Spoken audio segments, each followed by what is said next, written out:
So before we get too deep into this video, I want to tell you that this video was already recorded in summer 2021, but is uploaded right now, and have fun watching it. Welcome back to another video here on my YouTube channel. My name is Nicholas, and today I will tell you something about my P51 Mustang, which I've had for 11 months now, and I will do a short review on this aircraft. So first, in general, I bought it in August 2020, built it within a week. It uses a 5060 electric engine with 470 revolutions per minute per volt. I fly it on 6S. My flight on two 6S 3300 mAh batteries, which are serial connected, so I have a lot of capacity in the aircraft, which ends up in a longer flight time. Fly this aircraft with this battery 10 minutes. This is really great length for a flight with an airplane like this. 10 minutes is really a lot for this type of aircraft. Yeah. So two 6S batteries in the fuselage, and also one little 2S battery in the wing, because there are two separate receivers in the aircraft. There's a 6-channel receiver in the fuselage, which controls the engine, the elevator, and rudder. And there is an 8-channel receiver in the wing, which controls ailerons, flaps, landing gear, bombs, landing lights, and navigation lights. So I have a lot of channels on this aircraft, a lot of modifications, scale details, and so on. Because I just like the opportunity of this aircraft to do these modifications. Even though I have to say, after all these modifications, there is little room in the aircraft. It is completely full of electronics and cables. There wouldn't be possible to put more electronics in it. Yeah. So that's about the aircraft in general. And now I will tell you something about my personal experiences with the P51B Mustang from VQ Models. In the beginning, it flew very unstable, on the aileron especially. I found out the problem was the aileron and also the torque from the huge propeller. Beginning, I flew it with a propeller which has a diameter of 17 inches and a pitch of 10 inches, which was a lot too much. It sucked a lot of amps, and in the end it burned my cables between the motor and the ESC. So now I fly with the 16x10 propeller, which is good. And the problem with the aileron and the torque isn't a problem anymore. So yeah, due to this problem and a problem with the flaps, I crashed this aircraft on the third flight only. It was a rainy day. I thought I shouldn't fly, but I did fly, and in the end I crashed because it was I had problems with the engine, with the flaps. Crashed in a cornfield. Everything turned out good. 3 days later it flew again. Slowly I came along better. The issues with flaps and motor torque weren't a thing anymore, and now after 200 flights I have a really good control over this plane. I am a pretty good pilot of this aircraft, I would say. It's just the experience. I've flown this aircraft 200 times in 11 months. Not many people do this with a warbird like this. And yeah. So after a few landings outside of the airport, this plane became really good. I began to like it. And now it's in my hangar, and it's my flagship plane, this P51, because it's just a nice plane, flies great, especially for a warbird.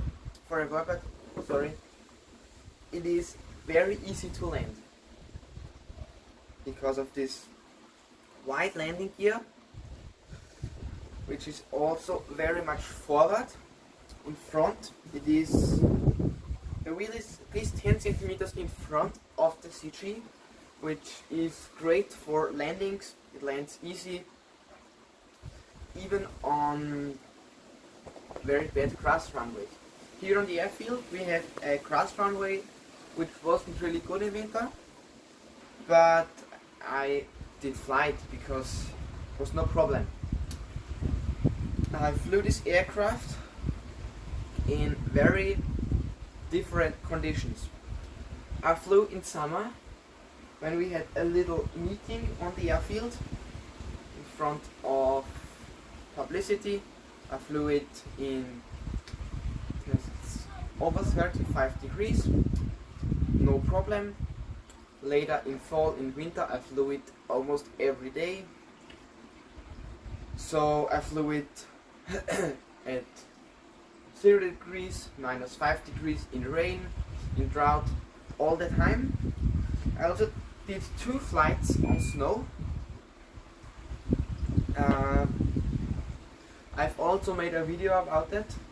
Didn't turn out very good because the skis flipped over and I couldn't land P51 anymore. Yeah, did another try. Landing was also a failure. Yeah, I didn't expect something better because this plane wasn't made for snow missions. Yeah. So in the end, it flew, it snowed, almost every condition you may think of. I'm very happy with it. But I need to say, let's go to the contra things on this aircraft. It wasn't made for such regular use. It is in the beginning a very beautiful plane, which flies great after some training and with the right settings and propeller. But after this amount of flights, of course, the aircraft gets worse. So the wing construction starts to become worse. Also the don't know this side. Yeah, probably you see it here. There are few things where it isn't alright by 100%. The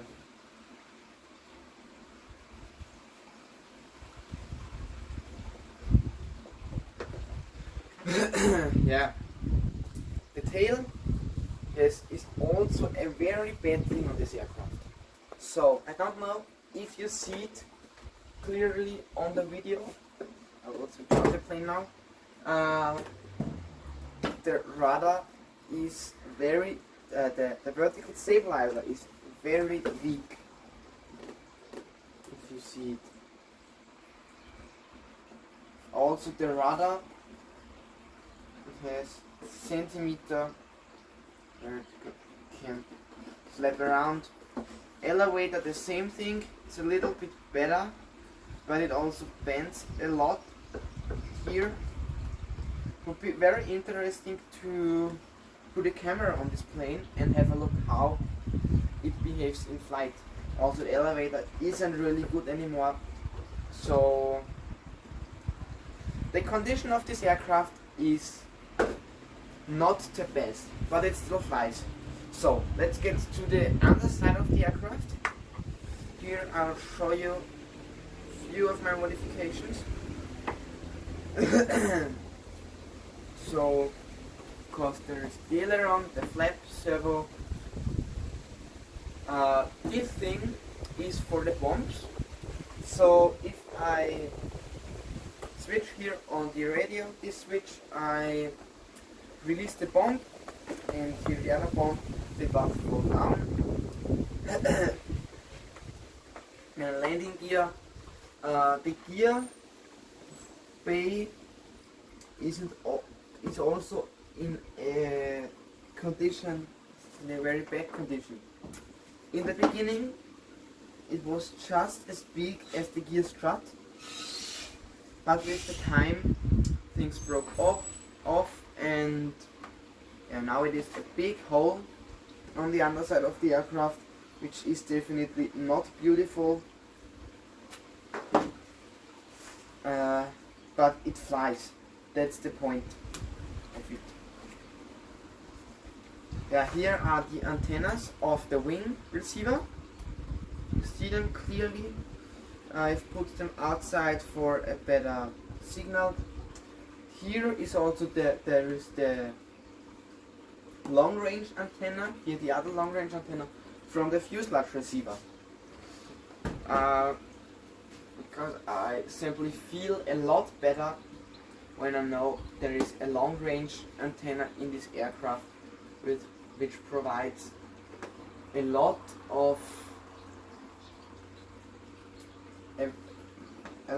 better signal, where I don't have to fear a signal loss.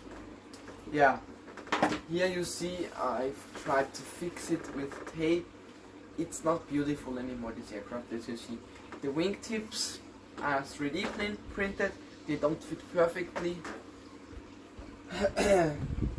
Yeah, these are these things. I also have bigger modifications on this aircraft. Let's have a look on the flaps.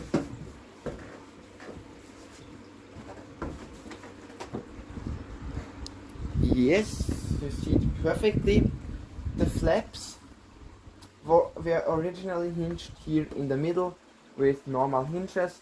They had only 30 degrees of hinge of flap throw, which is simply not enough for me. So I decided to use new flap hinges. They put the turning point, the point where the flap turns around when it's actuated, to the underside of the aircraft. So when the servo puts the flap out, I can theoretically have 90 degrees of flaps. I did also some experiments with this flap position. It was very interesting. It just, if you put really 90 degrees of flaps on this aircraft, it simply falls down. You can't do anything because there is simply no lift anymore.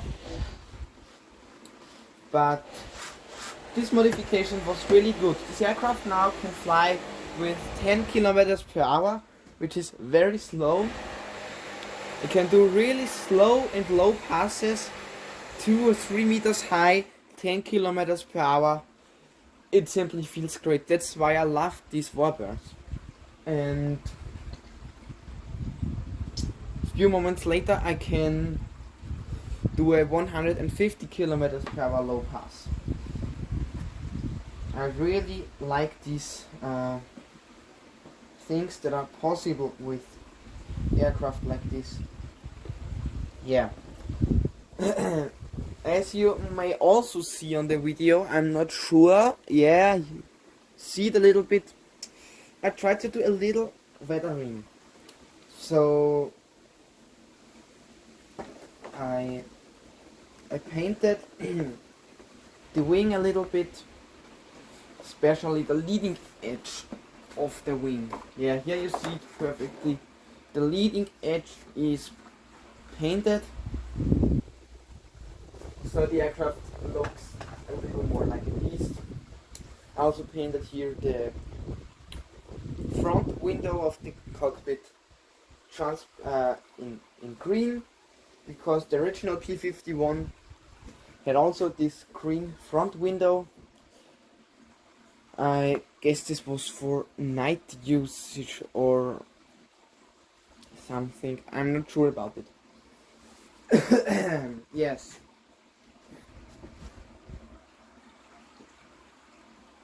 So in the end we can say this aircraft is a great airplane for those who have already flown foam warbirds in the 1400mm size, who want something bigger and better from wood. For these people this aircraft is perfect. It's easy to build. I built it within 6 days. And since then I've flown it 200 times, which is too much for this plane. It's simply not made for it, for flying it so many times. Because the material, the structure, the airframe gets bad. Yeah, I'm sure how to express it correctly. Yes, the airframe becomes very bad after that amount of flights, in that conditions. Of course, if you fly 200 times within 3 years and you only fly it in summer and you only do perfect landings, it will last longer. But I flew it in winter and all the time, so you see the result of that. Yeah, future plans with this aircraft. I'm not 100% sure what I will do with it, but I have some plans.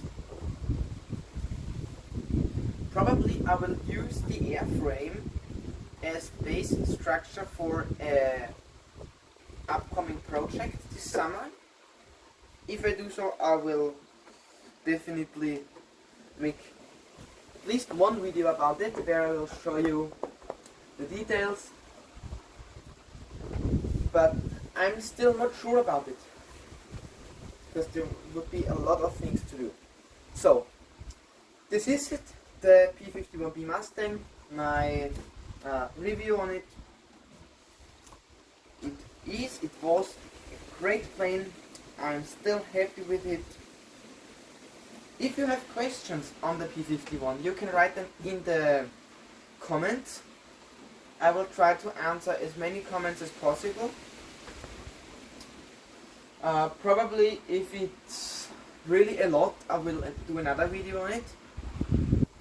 And yeah, that's it. I hope you guys enjoyed it, and yeah, thanks for watching.